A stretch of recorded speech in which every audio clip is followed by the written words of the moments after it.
श्री गणेशाय नमः। नमस्कार दोस्तों, अर्चना भक्ति में आपका स्वागत है। दोस्तों, हम आपके लिए भक्ति की कथाएं लाते हैं जिससे आपका व्रत पूजा संपूर्ण हो और प्रयास करते हैं कि भक्ति की ओर आपकी जानकारी और बढ़े। यदि आपको हमारी चैनल की भक्ति कथाएं पसंद आती हैं तो हमारे चैनल को लाइक करें, सब्सक्राइब करें। दोस्तों, आज हम आपको 12 ज्योतिर्लिंगों में से सबसे पहले ज्योतिर्लिंग सोमनाथ ज्योतिर्लिंग के बारे में कि उनकी उत्पत्ति क्यों हुई और किस कारण से हुई और कैसे उनके दर्शन मात्र से सभी पापों का नाश होता है, इसके बारे में आपको संपूर्ण बात बताएंगे। हिंदू धर्म में सोमनाथ ज्योतिर्लिंग का बहुत अधिक महत्व माना जाता है।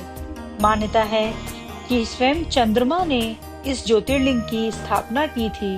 भक्तों में इस ज्योतिर्लिंग को लेकर विशेष आस्था और श्रद्धा है। लाखों श्रद्धालु यहाँ दर्शन के लिए आते हैं। हिंदू धर्म में विशेष तौर पर भारत में 12 ज्योतिर्लिंग है। ये सब ज्योतिर्लिंग भगवान शिव की अनंत ऊर्जा का स्वरूप माने जाते हैं। इन 12 ज्योतिर्लिंगों में सोमनाथ ज्योतिर्लिंग सबसे पहले नंबर पर आता है।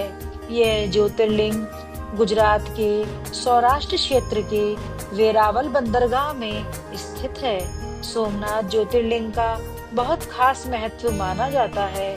इस ज्योतिर्लिंग के बारे में मान्यता है कि इसका निर्माण स्वयं चंद्रदेव के द्वारा किया गया है। सोमनाथ मंदिर में भगवान शिव का पूजन विशेष विधि विधान से किया जाता है। सोमनाथ का अर्थ है सोम के स्वामी, जो चंद्रमा के देवता हैं। यह मंदिर इस बात को भी प्रतीकात्मक रूप से दर्शाता है कि भगवान शिव समस्त सृष्टि के आधार हैं और सभी जीव जंतुओं के पालनहार हैं। सोमनाथ ज्योतिर्लिंग का उल्लेख शिव पुराण, स्कंद पुराण और अन्य पवित्र ग्रंथों में भी मिलता है। इसे 12 ज्योतिर्लिंगों में प्रथम स्थान प्राप्त है। मान्यता है कि सोमनाथ ज्योतिर्लिंग के दर्शन मात्र से ही भक्तों को मोक्ष की प्राप्ति हो जाती है और उनके समस्त पापों का नाश होता है। इस ज्योतिर्लिंग के दर्शन से भगवान शिव के साथ साथ माँ पार्वती की कृपा भी प्राप्त होती है। पौराणिक कथा के अनुसार चंद्रमा दक्ष प्रजापति की 27 पुत्रियों के पति थे, लेकिन इन सब में चंद्रमा को अपनी पत्नी रोहिणी से विशेष स्नेह था, जिससे अन्य 26 पत्नियां खुद को उपेक्षित और अपमानित अनुभव करने लगी और उन्होंने चंद्रदेव की शिकायत अपने पिता से की। जब यह बात दक्ष प्रजापति को पता चली तो उनको अपनी 26 पुत्रियों को लेकर बहुत दुख हुआ।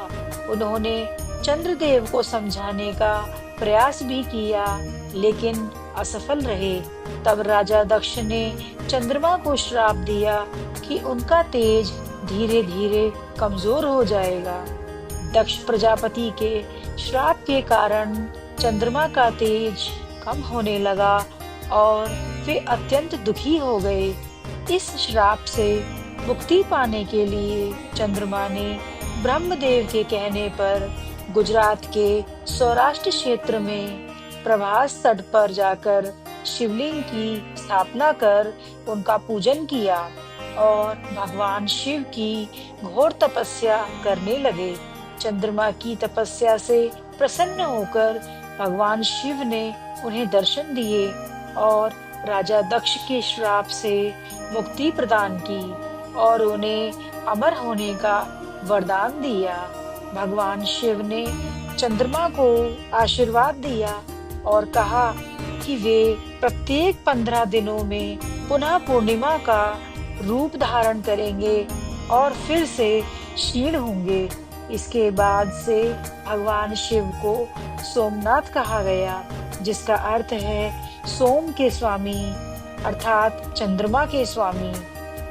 कहा जाता है कि श्राप मुक्त होकर चंद्रमा ने भगवान शिव से उनके बनाए हुए शिवलिंग में रहने की प्रार्थना की। भगवान शिव ने चंद्रमा की प्रार्थना को स्वीकार किया और उस शिवलिंग में विराजमान हो गए। तभी से इस शिवलिंग को सोमनाथ ज्योतिर्लिंग के रूप में पूजा जाने लगा।